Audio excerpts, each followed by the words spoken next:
ल है सम्पूर्ण साथीहरूलाई नमस्कार। हामी यति बेला छौँ बौद्धी काली गाउँपालिका।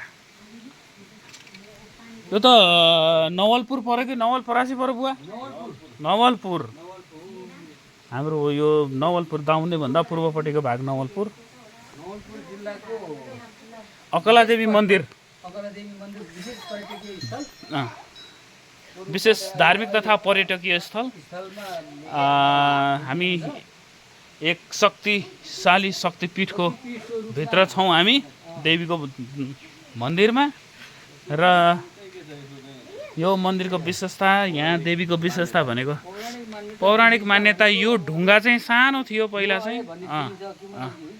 पौराणिक विशेषता यसको, धार्मिक विशेषतामा ढुङ्गा सानो थियो पहिला, ठेलो खेल्नलाई प्रयोग गरिन्छ भन्ने थियो।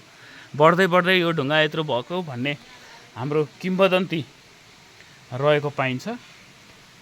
विशेष शक्तिपीठ, शक्तिको देवी